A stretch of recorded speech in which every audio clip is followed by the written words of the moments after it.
اچھا کبھی ابھی ریسنٹلی جس طرح ہم نے ویسٹ انڈیز کی بات کی، ابھی انگلینڈ نے بھی بھارت کو بھارت میں ہرایا. دنیا کی سب سے اسٹرانگ سائڈ بھارت کنسیڈر ہوتی ہے اپنے کنٹری میں، اور آج سے نہیں ہے. ہم 80s میں بھی دیکھا، 90s میں بھی اور 20s میں بھی ہم نے دیکھا کہ یہ ایک ایسی سائڈ تھی جس کو بھارت میں ہرانا بہت مشکل تھا. اور انگلینڈ جو اتنا برا ورلڈ کپ کھیل کے گیا تھا، ان کا اس طرح کمپیٹ کرنا اور ان کو ادھر ہرانا، یہ جو سوچ ہے، ہم ان کمپیریزن میں پاکستان کے کانٹیکس میں بھی پوچھنا چاہ رہا ہوں. ہمارے لڑکے کہیں باہر جا کے ایون اپنی ہوم سیریز بھی ہم آسٹریلیا سے ہارے، ہم انگلینڈ سے وائٹ واش ہوئے، نیوزی لینڈ سے ہم نے ڈرا کی، ہم اپنے گھر میں بھی اچھا پرفارم نہیں کر پا رہے. یہ آپ کو کیا لگتا ہے کہ اسکل لیول کا فرق ہے؟ اور جس طرح انگلینڈ نے انگلینڈ میں ہرایا، ان کی مینٹل سٹرینتھ زیادہ ہے، اور وہ ایک اب ٹیموں کے اندر ایک ارج آ چکی ہے کہ ہم نے انٹرنیشنل لیول پہ اگر کھیلنا ہے تو کمپیٹ کرنا ہے. یہ دونوں کا ذرا اس کا بھی ذرا کمپیریزن پلیز آپ شیئر کیجیے گا. دیکھیے اس میں آپ اگر ہم ابھی آسٹریلیا کی بات کریں ٹور کی، تو لگ رہا تھا پاکستان میں جو فاسٹ بالر جو ہے وہ ختم ہو گئے ہیں. ہم ہر اس کو کہہ رہے ہیں کہ تم جا کے ٹیسٹ کھیلو. مطلب یہ ہے کہ ہماری تیاری نہیں ہے. آپ کے پاس اتنے تیز بالر آئے، سارے کے سارے انفٹ ہیں. اس کی وجہ کیا ہے؟ آپ کے پاس نہ کوئی ٹریننگ سینٹر ہے، نہ آپ کے پاس کوئی ٹریٹمنٹ کے اس لیول کے آپ نے چیزیں ڈیولپ کی ہیں. وہ جو 2008-10 میں جو آپ کا این سی اے تھا، وہ دنیا کا بیسٹ این سی اے انسٹیٹیوٹ بن گیا تھا. انڈیا نے ہمارے سے یہ سیکھ کے بعد میں این سی اے بنایا. جی تو آپ جب ادارے بندی کر دو گے، آپ پروگرس کرنا ہی چھوڑ دو گے. اگر آپ کے پلیئر کی کوئی انجری ہو جاتی، یا وہ انگلینڈ جائے گا یا وہ کبھی یو اے جا رہا ہوتا ہے. تو آپ نے جب ایک پلیئر، کتنے تیز بالر ہیں پاکستان میں، سارے کے سارے انفٹ ہیں. تو اس کا مطلب کیا ہے کہ ایک ڈائٹ کی اویئرنیس نہیں ہے، ایک ٹریننگ کی اویئرنیس نہیں ہے، اور اگر کوئی انجری ہو جائے تو اس کی ہمارے پاس ٹریٹمنٹ نہیں ہے. وہ پلیئر اپنے اون پہ ساری اسٹرگل کرتا ہے. اچھا کہ بھائی ابھی جی اچھا کہ بھائی اگر ہم بات کریں پاکستانی کرکٹ کے حوالے سے، تو شاہین کو ہم نے دیکھا لاہور قلندر کی کیپٹنسی کی، اور ابھی وہ دوبارہ پی ایس ایل میں بھی آ رہے ہیں، اور پاکستان کی بھی کیپٹنسی نیوزی لینڈ کے اگینسٹ کر چکے ہیں. ایک تو شاہین کو ایز اے لیڈر آپ نے کیسے دیکھا؟ الدو کے ڈیفیٹ ہوئی پاکستان کو 4 میچز میں. اور دوسرا یہ بتائیے کیا یہ ڈیبیٹ ہو رہی ہے کہ انٹرنیشنل اور جو لیگ کرکٹ ہے اس میں بہت فرق ہے. کل پرسوں شاید فریدی صاحب نے بھی اسٹیٹمنٹ دی کہ ایک کیپٹن کو ایٹ لیسٹ 2-3 سال کا رن دینا چاہیے تاکہ ایک تو ڈیبیٹ ختم ہو جائے، اور جو بھی کانسپریسی ہو رہی ہوتی ہے سم ہاؤ اس کو بھی کلوز ہونا چاہیے. اس کا بھی بتائیے گا. اور یہ شاہین کو آپ نے انٹرنیشنل سرکٹ پہ پاکستان کی لیڈرشپ کرتے ہوئے کیسے دیکھا؟ مجھے یہ سمجھ نہیں آتی کہ جو لیڈرشپ ہے وہ ڈومیسٹک میں اور ہوتی ہے، لیگز میں اور ہوتی ہے، اور انٹرنیشنل لیول پہ اور ہوتی ہے. آپ نے شروع میں کسی پلیئر کا یا کسی کپتان کا جو ایکسپیرینس ہے، جو ٹیلنٹ ہے، وہ دیکھنا تو لوکل لیول پہ ہی ہے. جی وہ شاہین جو ہے وہ ابھی پہلے ٹور پہ بنا ہے، وہ آپ کو کیسے یہ بتا دے کہ وہ 3 سال بعد وہ کتنا بڑا کپتان ہوگا. ہر ایک چیز کی سلیکشن کا کوئی کرائٹیریا ہوتا ہے. آپ ڈومیسٹک میں یا اپنی پی ایس ایل میں جو بچہ پرفارم کرتا ہے اس کو آپ T20 کے لیے کنسیڈر کرتے ہیں. جس طرح جو کپتان اپنے آپ کو 2 سال اس نے منوایا، 2 ٹرافیز جیتی، اور ایک اچھا کپتان بن کے سامنے آیا. تو اگر آپ نے اس کو کپتان بنا دیا ہے تو اب آپ یہ سوچ رہے ہیں کہ اب شاہین کپتان بن گیا تو یہ کوئی میچ نہیں آپ پاکستان آ رہے.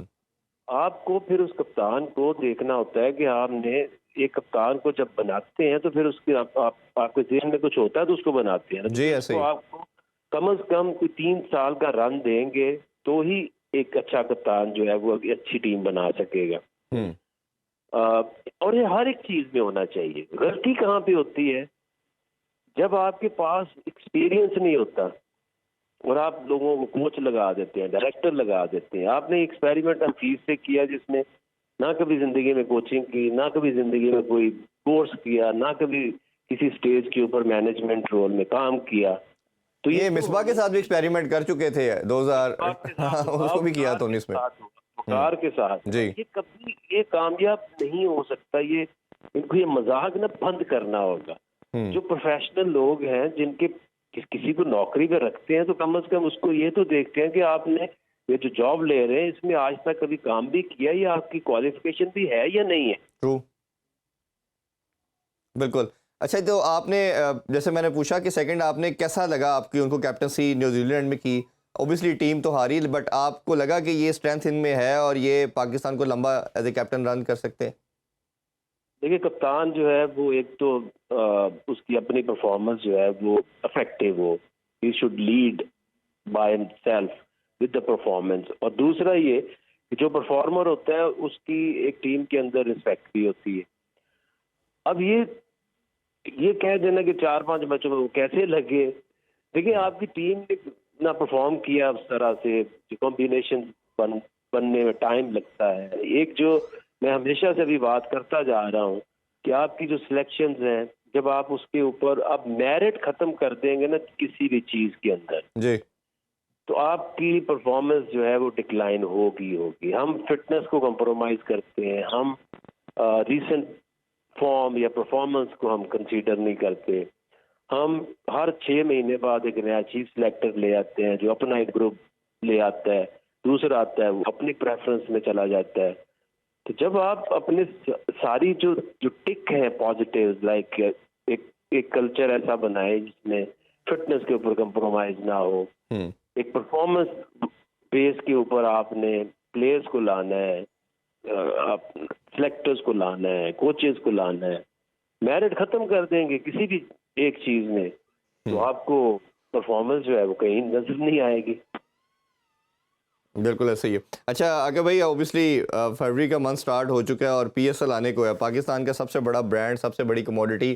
ہم کوشش کریں گے کہ ایک دفعہ آپ کے پاس آپ کے لاہور قلندر سے بھی ملنے آئیں اور سب سے بات کریں. تھوڑا سا بتائیے کیا اس دفعہ کی پریپریشن ہے اور کیا ہیٹرک کرنے کو لاہور قلندر تیار ہے اس دفعہ, کہ اس دفعہ بھی تیسری دفعہ ٹائٹل جیت کے ہیٹرک کریں گے آپ لوگ؟ دیکھیے جی, ساری ٹیمیں جو ہے سال انتظار کرتی ہیں اور لوگ بھی اور فینس بھی انتظار کرتے ہیں. ساری ٹیمیں جیتنے کی کوشش کریں گے, اور چونکہ back to back 2 trophies Lahore میں جیتی ہیں تو لوگوں کی ایکسپیکٹیشن بھی بہت ہے جی, اور یہ اس کی وجہ جو جیت کی تھی وہ ڈیفینیٹلی جو ایک کمبینیشن ہوتا ہے ٹیم کا, اور آپ کا جو کپتان ہے وہ کس طرح سے اپنے کمبینیشن کو یوز کرتا ہے on the field. Chances are there, جیسے سب کے پاس ہے, ہمارے پاس کانفیڈنس ہے. تو آئی تھنک کہ جو کور گروپ ہے دیٹ از ویری امپورٹنٹ, کیونکہ دنیا میں جتنی بھی اچھی ٹیمیں ہیں, اگر آپ آسٹریلیا دیکھیں 90s میں دیکھیں, یا پاکستان دیکھیں, یا ابھی آپ انڈیا کو بھی دیکھیں, جو کور گروپ ہے آپ کے جو مین 8-9 پلیئرز ہیں, وہ اگر کھیلتے ہیں for the longer period of time ایک ٹیم کے اندر, اس ٹیم کے جیتنے کے ہمیشہ زیادہ چانسز ہوتے ہیں. جی. اچھا آگے بھائی, کور گروپ کی بات کی, سارے تو آپ کا کور گروپ وہی ہے اور سب سے کور گروپ کو آپ ہیڈ کرتے ہیں. صرف ایک نام مسنگ ہے, اور راشد خان ہے, دنیا کا ون آف دا بیسٹ وہ آل راؤنڈر. میں تو کہتا ہوں, صرف اسپنر نہیں کہتا, آل راؤنڈر ہے وہ, بڑے وائٹل اننگز بھی کھیلتے ہیں. کیا لگتا ہے ان کی کمی کتنا ڈینٹ کر سکتی ہے لاہور قلندر کو؟ دیکھیے راشد خان کی ریپلیسمنٹ تو دنیا میں ہے ہی نہیں, لیکن ٹھیک ہے, اب وہ انفارچونیٹلی ان کی انجری ہوئی ہے, تو ہم نے اس طرح سے ان کی جو کمی ہے ان کو پورا کرنے کے لیے ایک آل اراؤنڈ ایک پلان بنایا ہے کہ ان کی جو بالنگ ہے مینلی, جو وہ جس طرح سے وہ مڈل میں آ کے پریشر ڈالتے تھے, تو اس طرح سے کوئی آپشنز ہم نے ٹیم میں رکھی ہیں تاکہ ان کی جو کمی ہے اس کو کسی طریقے سے کم کیا جا سکے. بالکل ٹھیک ہے, اور ہر دفعہ جو سرپرائز پیکج بھی آتا ہے لاہور قلندر کی طرف سے, ہم وہ بھی ویٹ کریں گے. ابھی آپ سے پوچھتے نہیں ہیں, وہ ہم, میرا خیال ہے کہ تھوڑا سا اس کو سیکرٹ ہی رکھ. بہت شکریہ کہ بھائی آپ کے ٹائم کا. انشاءاللہ فیوچر میں آپ کو دوبارہ زحمت دیں گے. آپ کو اور آپ کی لاہور قلندر کو بہت ساری دعائیں.